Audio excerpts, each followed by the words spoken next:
সংবিধানের ভেতরে যে চারটা মূলনীতি করছে এটা হলো একটা দলের মূলনীতি এবং তারা এর নাম দিচ্ছে মুজিববাদ। এটা তাদেরই দেওয়ার নাম মুজিববাদ।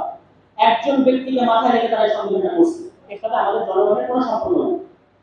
শেষ একটা কথা বলতে চাই, এটা বলে আমি বক্তব্য শেষ করবো। সেটা হচ্ছে সামনে খুব মানে পিচ্ছিল সময় আসতেছে আমাদের জন্য, আমাদের সবাইকে সতর্ক থাকতে হবে। এখানে আমরা কিন্তু কোনোভাবেই ইলেকশন বানচালের কোনো ধরনের ষড়যন্ত্রকে সমর্থন করবো না। আমরা সংস্কার চাই আর নির্বাচন চাই, দুটো একসাথে চাই, ঠিক আছে?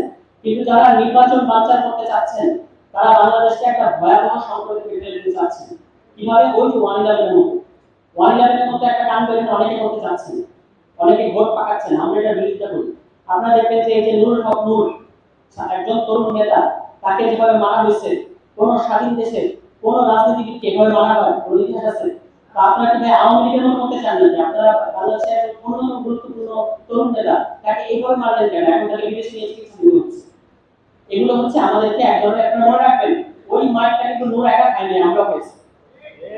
নূরের রাজনীতি আমরা করবো না কোনোদিন, কারণ তার অনেক সমালোচনা আমাদের আছে। কিন্তু তাকে যেভাবে মারা হচ্ছে, এটা যদি আজকে আমরা প্রতিবাদ না করি তাহলে আমাদের উপর আসবে এই মাইকটা, ঠিক আছে? এই কারণে আমাদের এই সমস্ত প্রশ্ন আমাদের যুবনেতা বলছেন যে ঐক্যবদ্ধ থাকতে হবে, ঐক্যবদ্ধ থাকতে হবে ফ্যাসিবাদ বিরোধী সকল রাজনৈতিক দলের সাথে ঐক্যবদ্ধ থাকতে হবে। এবং শর্ত হচ্ছে আপনাকে ভাই মনে এবং মননে ফ্যাসিবাদ বিরোধী হতে হবে।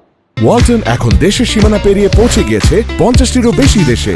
ওয়ালটন, ঘরে ঘরে বিশ্বজুড়ে। মানে মুখে বলবেন ফ্যাসিবাদ বিরোধী আর বাইরে দিয়ে বলবেন 72 সংবিধান জিন্দাবাদ, তাহলে হবে না। যারা 72 সংবিধানকে টিকায় রাখতে চাচ্ছে তারাও ফ্যাসিবাদের অংশ।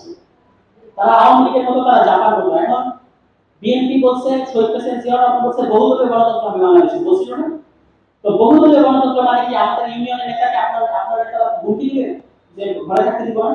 এটা কি বহুদলীয় গণতন্ত্র? বহুদলীয় গণতন্ত্র মানে কি আপনি বলবেন যে পুলিশকে ধরে নিয়ে যাবো? তা আওয়ামী লীগের সাথে আপনার পার্থক্য কোথায়? আওয়ামী লীগ এরকম রাতের অন্ধকারে তুলে নিয়ে যাবেন, আপনি কি সেই দিন ফিরে আনতে চান?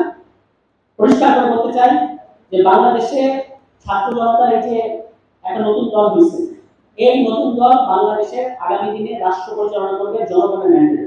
ফলে এই ধরনের হুমকি নামকে আমরা আমাদের সর্বোচ্চ যেটা ভয় ছিল সেটাকে আমরা বাংলাদেশকে বিতাড়িত করছি।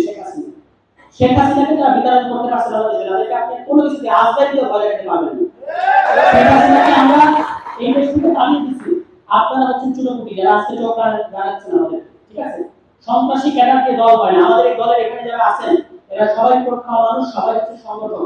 এই সংগঠনটা হচ্ছে আমাদের শক্তি। আমরা ক্যাডার ভিত্তিক রাজনীতি করতে চাই না, আমরা জনগণের শক্তির উপর রাজনীতি করতে চাই। ওটার প্রধান কথা হচ্ছে এই 72 সংবিধান বাংলাদেশে থাকতে পারবে না। এবং এর জন্য আমাদের যদি আবার রক্ত দিতে হয়, আমরা আস্তে আস্তে বলেন না দিয়েছি রক্ত, আমাদের রক্ত, এরকম যদি আমাদেরকে আরো রক্ত দিতে হয় তাহলে আমরা রক্ত দেবো। আমরা